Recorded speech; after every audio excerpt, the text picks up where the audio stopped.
congressmen who were up all night basically working on the federal budget. Democrat Rob Andrews of New Jersey, Republican James Lankford of Oklahoma. And first, Mr. Lankford, I want to start with you on this one because the Republicans did come out. It was late Friday night of last week, a very aggressive plan, this blueprint, if you will.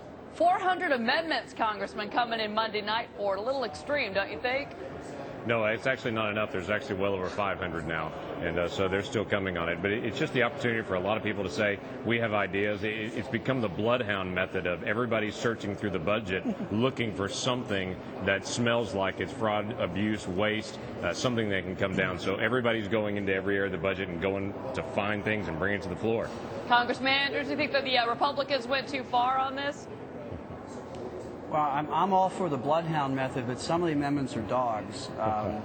We are worried about the cuts in education, an $845 cut in college scholarship, Pell Grant aid, which I think cuts into our competitiveness. But look, I do agree with the idea that all members should have both the right and the obligation to look for spending cuts, put them up for a vote, and I think it's a healthy start. Right. All right, well, Congressman, I take this to both of you, though. I mean, look, some of these amendments are a little silly. I mean, cut the president's teleprompter. I mean, I know that was taken off the table. No improvements for the White House. We are working on teleprompter right now for the record, right? I agree. are.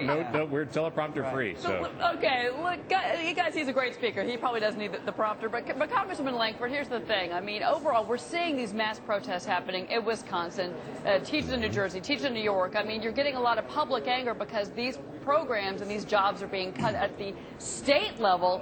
Are you concerned that we could see something like we're seeing in Wisconsin happen in Washington if the budget gets attacked from a fiscal standpoint from the Republicans? Yes, we have raised up a generation of people saying you can just count on it. We're always going to be there. There's always going to be lots of money. We'll just print more. We've got to continue to just give more and more benefits. And every year we just add a new program, add a new benefit. And that's not sustainable. I know the president's term that he's using right now are sustainable deficit amounts. But there's no such thing as a sustainable deficit if forever out there we're constantly adding more and more debt.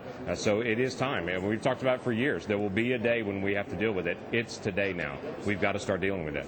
Congressman Andrews, it's Dennis Neal here. I've tangled with you on TV before, and it's always so much fun. So let me ask you, sir, you know, a lot of the protests in Wisconsin and elsewhere, public employees upset because they actually have to pay a part of their retirement benefits. They have to help save for it.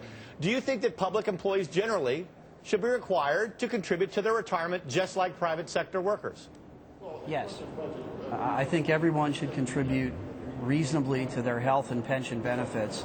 If I understand the controversy in Wisconsin, though, is about unilaterally stripping public employees of their right to bargain collectively. I think that the outcome of that collective bargaining should be reasonable contributions by public employees. But I think to strip them of their collective bargaining rights is wrong.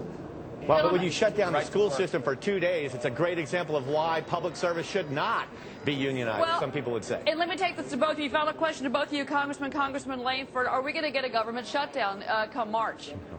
No, I don't see it. In fact, it's funny. The only people talking about a government shutdown are people that are in the media wondering about it because it makes for great TV. And I know there was a lot of comments back in the 1990s. But here on the Hill, I'm really not hearing it. From the Republican conference, I'm not hearing people talking about it. If we get to March the 4th, we have to do a temporary extension of the resolution, then we'll do that. But we've got to do the people's business. But we also have to start seriously cutting back our spending. Congressman Andrews? Yeah, I don't think there'll be a government shutdown. I think there'll be a temporary extension, freezing spending at the levels that we were in last year. I think that, frankly, is what will hold through September 30th. All right, Congressman Andrews of New Jersey, Republican James Lankford of Oklahoma. Gentlemen, thanks to both of you. I know you had a late night. I'm sure you're going to have another one tonight. We'll have another one. A lot of Americans have a late night tonight. We're going to work as hard as they do. We'll be watching. We'll be watching, gentlemen. Well, our question